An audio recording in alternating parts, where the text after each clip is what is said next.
"Jennifer, we're downsizing, and you're the first to go," Samantha said with a grin that made my stomach turn.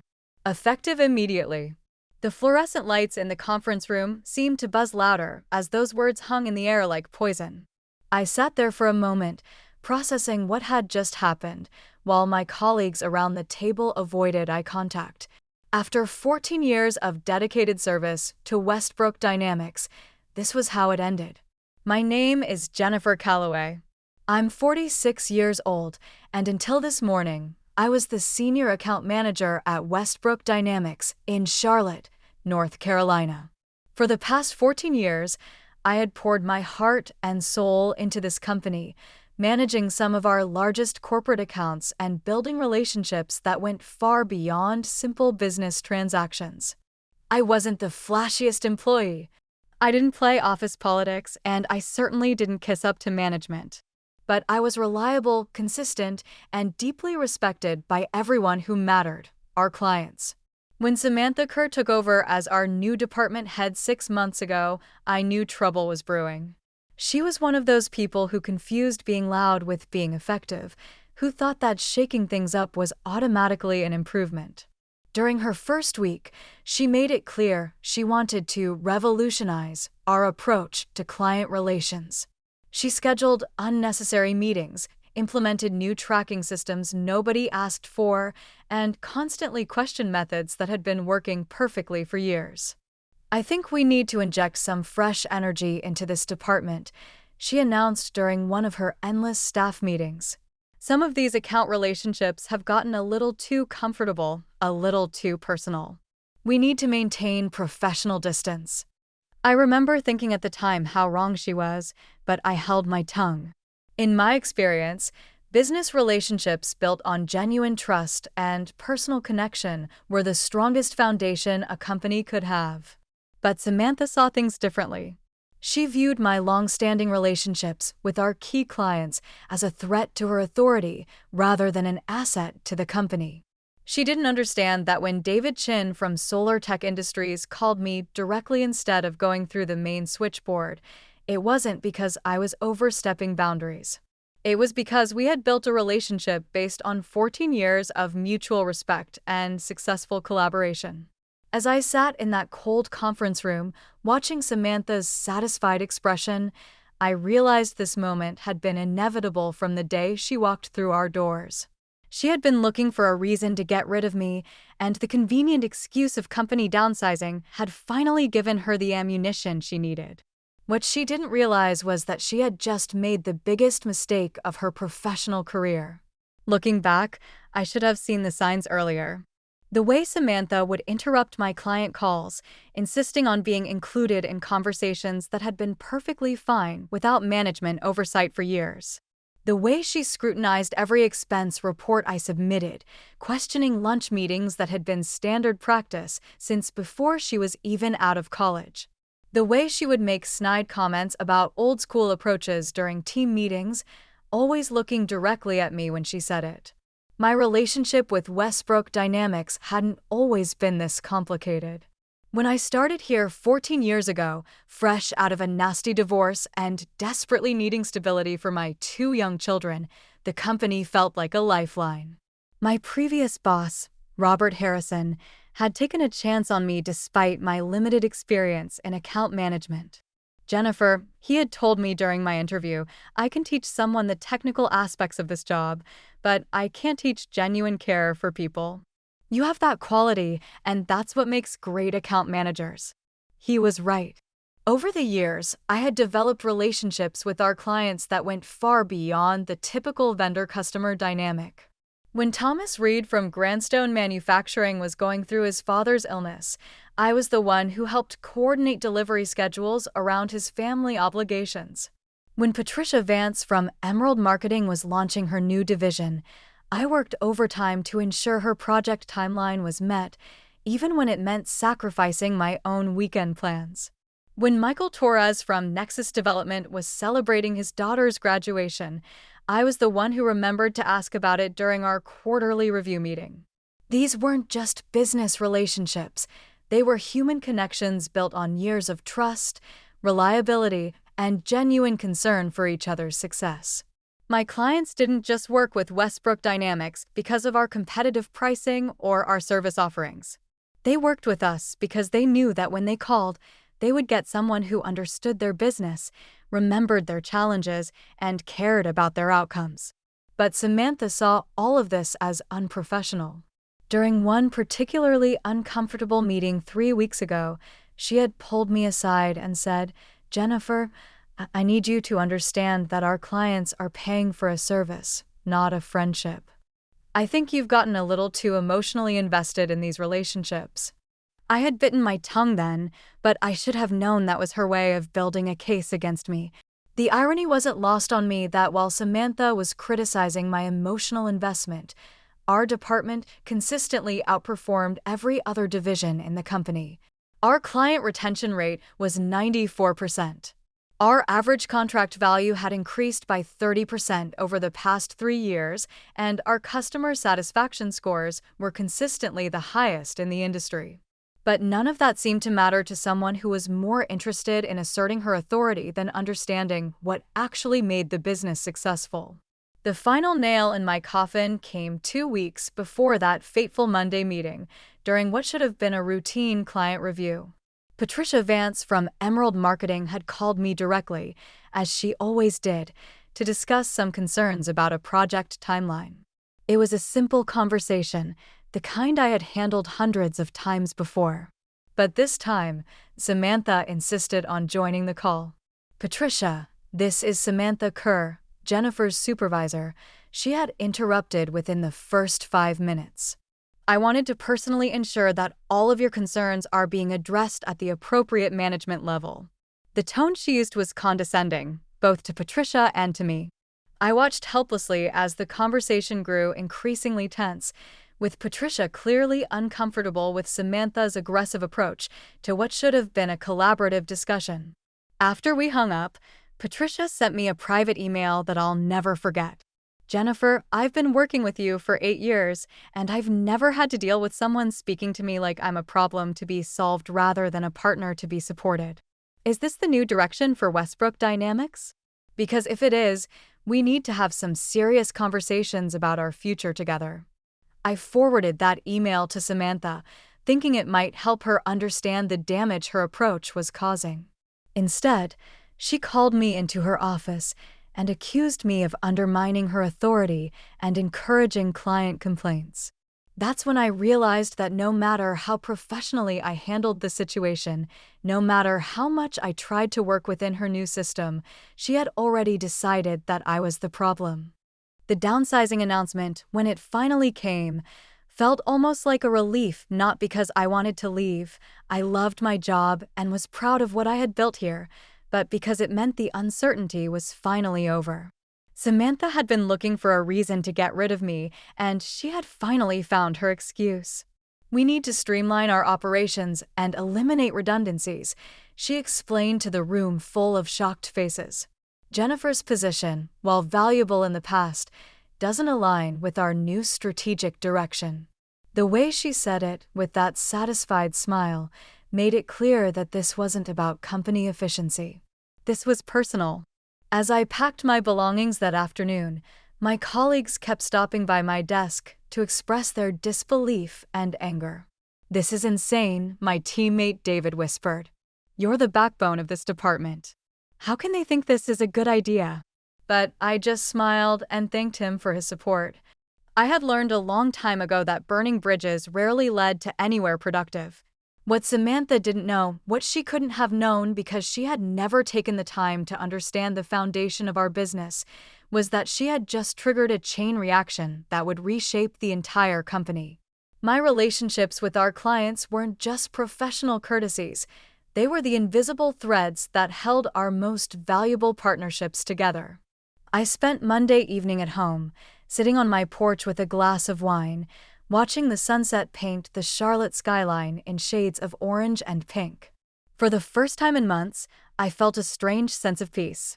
The constant tension of walking on eggshells around Samantha was gone, replaced by an odd combination of uncertainty and liberation. My phone had been buzzing all afternoon with messages from former colleagues expressing their outrage, but I had turned it off around dinner time.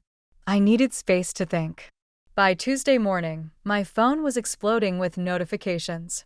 I had 17 missed calls, 43 text messages, and 67 emails. My first thought was that something had happened to one of my children, so I quickly scrolled through the messages with growing confusion. They weren't personal emergencies.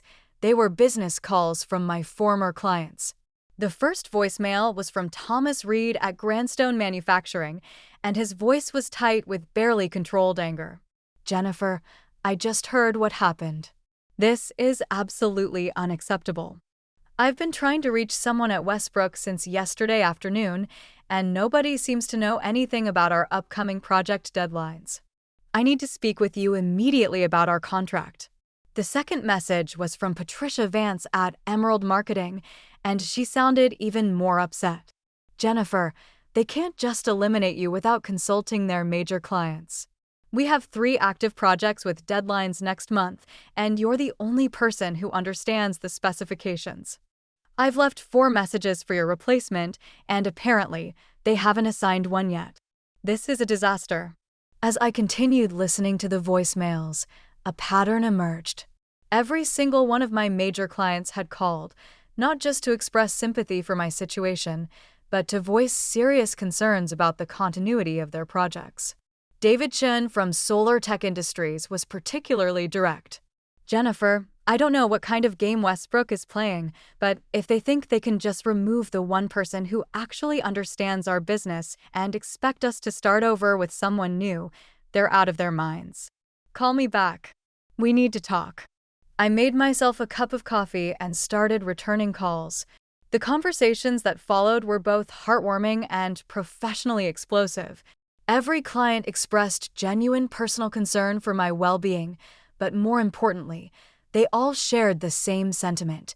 They had been working with Jennifer Calloway, not just Westbrook Dynamics, and my sudden removal felt like a betrayal of their business relationship. "Jennifer," Patricia said when I called her back, "I want you to understand something.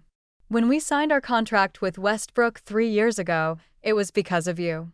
Yes, your company had competitive pricing, but what sealed the deal was knowing that we'd have someone who actually cared about our success. If you're not there anymore, then honestly, I'm not sure why we should be either." Michael Torres from Nexus Development was even more blunt. "I've been in this industry for 25 years, he told me.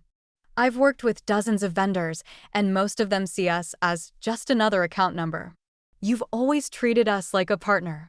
That's not something you can just replace with whoever they pull from their staff roster."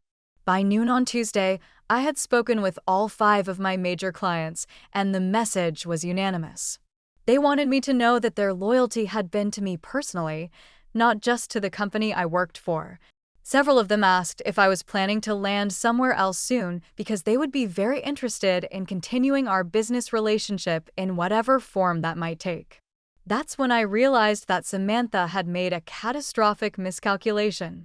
She had assumed that client relationships were interchangeable, that the value I brought to the company was easily replaceable with someone else who could read from the same scripts and follow the same procedures. She didn't understand that business relationships, particularly in our industry, were built on trust that took years to develop and could be destroyed in an instant. Wednesday morning brought the first wave of formal consequences. I was having breakfast when my phone rang with a call from Patricia Vance, but this time her tone was purely business. "Jennifer, I wanted to let you know that I'm sending a formal letter to Westbrook Dynamics this morning requesting an immediate meeting to discuss the future of our contract. After yesterday's conversation, my team and I spent the evening reviewing our agreement, and we discovered that there's a clause allowing us to terminate for cause if there are material changes to the service team without our consent." I nearly choked on my coffee. "Patricia, I don't want you to make any decisions that might hurt your business just because of what happened to me. This isn't about loyalty, Jennifer, though I appreciate everything you've done for us over the years. This is about protecting our business interests. We have critical projects launching next quarter, and the institutional knowledge you've built about our operations isn't something that can be transferred in a training session. If Westbrook wants to maintain our partnership, they need to figure out how to get you back involved, whether that's reversing their decision or arranging some kind of consulting agreement. An hour later, David Chin called with similar news. Jennifer, I'm formally requesting a contract review meeting with Westbrook's senior management. If they can't provide adequate assurance that our project timelines and quality standards will be maintained without you, then Solar will need to explore other options. I've already had my team reach out to 3 of your competitors for preliminary discussions. By Thursday, the situation had escalated beyond anything I could have imagined. Thomas Reed from Grandstone Manufacturing didn't just request a meeting, he sent a formal notice of contract termination, effective in 30 days, unless Westbrook could restore the service team configuration that was in place when this agreement was originally executed. His letter was copied to Westbrook's chief executive officer, their general counsel, and the entire board of directors. Michael Torres took a different approach. Instead of threatening termination, he suspended all current projects pending a comprehensive review of service capabilities and personnel changes. This effectively froze over $2 million in active contracts until Westbrook could provide guarantees about project continuity. The most devastating blow came from Patricia Vance on Friday. She didn't just threaten to leave, she actually did it. Her termination letter was short and professional. Due to material changes in account management personnel without client consultation, Emerald Marketing is exercising its right to terminate this agreement, effective immediately. We will be transitioning our business to a vendor who can provide the level of personalized service and institutional knowledge that our projects require. That same day, I received a call from someone I hadn't expected to hear from, Robert Harrison, my former boss, who had retired 3 years earlier. Jennifer, he said, I hope you don't mind, but Patricia Vance called me this morning. She wanted my perspective on the situation at Westbrook, and she also wanted to know if I had any recommendations for alternative vendors. He paused for a moment before continuing. I told her that the best vendor I could recommend was you, if you were interested in starting your own consulting practice. The idea hadn't occurred to me before, but as Robert explained it, the concept made perfect sense. You have the relationships, you have the expertise, and you have the trust. All you need is the business structure. Patricia indicated that if you were to start your own firm, Emerald Marketing would be very interested in becoming your first client. By the end of that week, I had received similar inquiries from 3 other former clients. What had started as a termination was rapidly becoming the foundation for something entirely new. Monday morning of the following week, I decided to drive past the Westbrook Dynamics building on my way to meet with a business attorney. I wasn't being vindictive. I genuinely wanted to see how the company was handling the crisis that had been building over the past week. What I saw in the parking lot told me everything I needed to know. Samantha's car was there at 7:30 in the morning, along with vehicles belonging to 3 members of the senior management team. Emergency meetings were clearly in session. Later that day, my former colleague David called me with an update that was both shocking and completely predictable. Jennifer, you need to know what happened this morning. Samantha called an all-hands meeting at 8 a.m., and she looked like she hadn't slept in days. Apparently, the executive team spent the entire weekend in crisis management mode. According to David, the scope of the client relations disaster was even worse than I had realized. In addition to the 3 major accounts that had already terminated or suspended their contracts, 2 other significant clients had requested meetings to reevaluate their vendor relationships.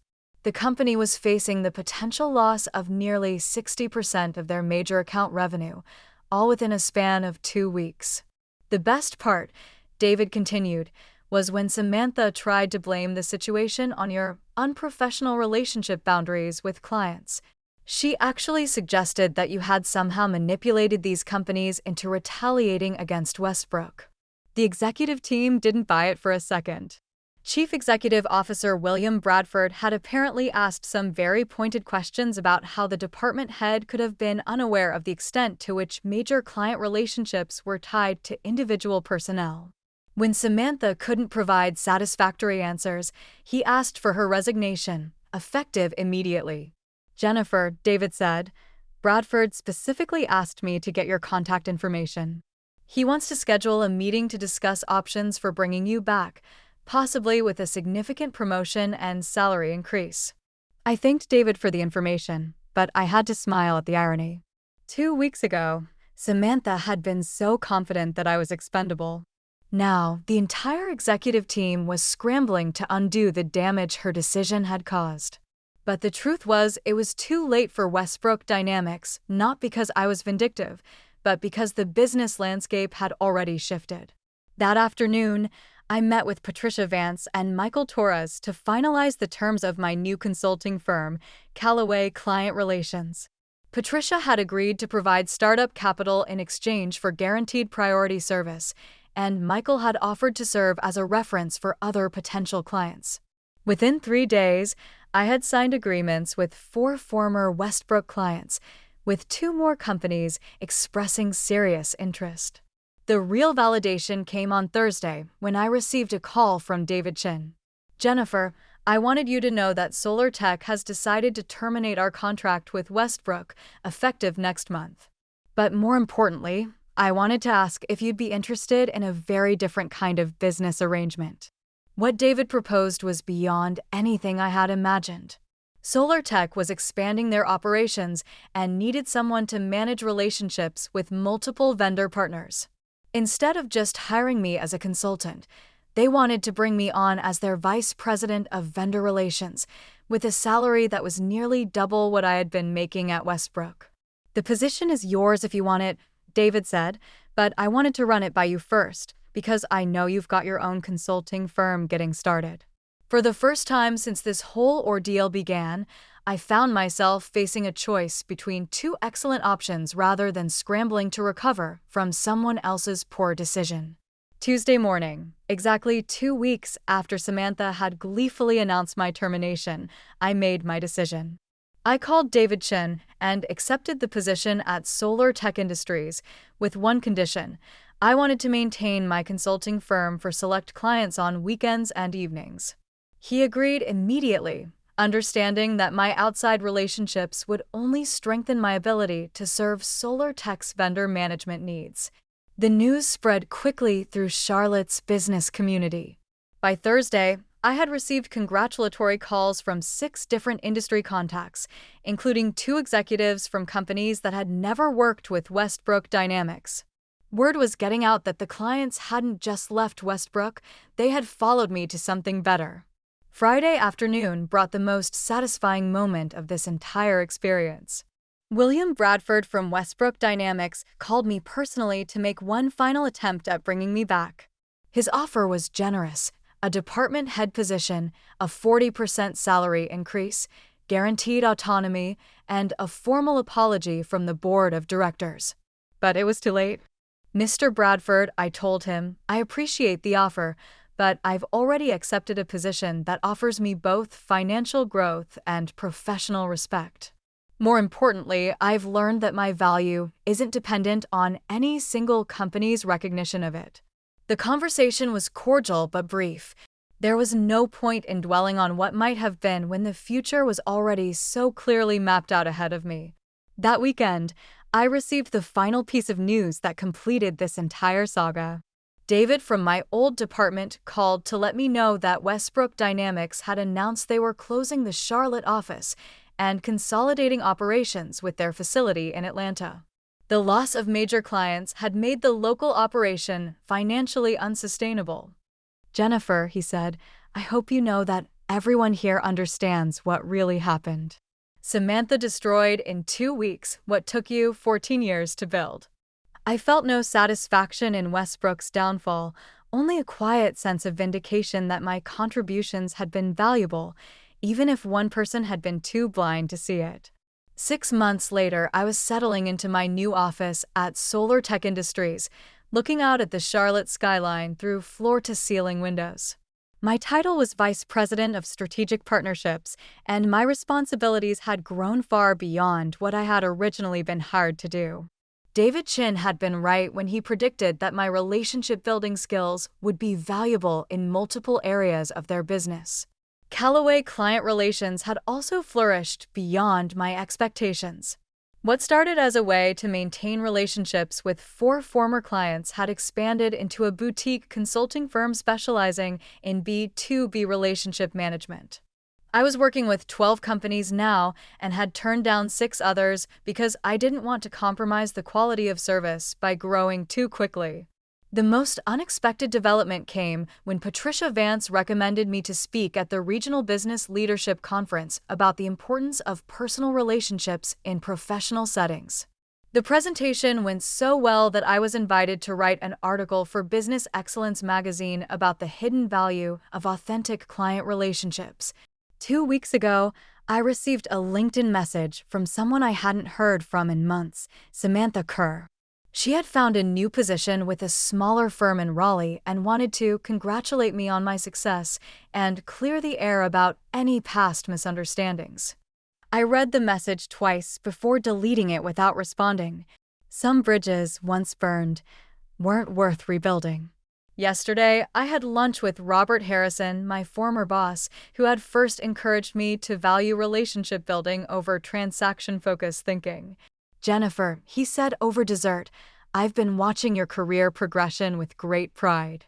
You've proven that doing the right thing, even when it's not appreciated, eventually leads to recognition from people who matter. Looking back on everything that happened, I realized he was absolutely right. As I sat in my new office, watching the bustling activity of a company that valued what I brought to the table, I understood that Samantha's cruel grin that Monday morning had actually been a gift in disguise. Sometimes, the best revenge isn't plotting someone's downfall, it's building something so successful that their betrayal becomes irrelevant to your happiness.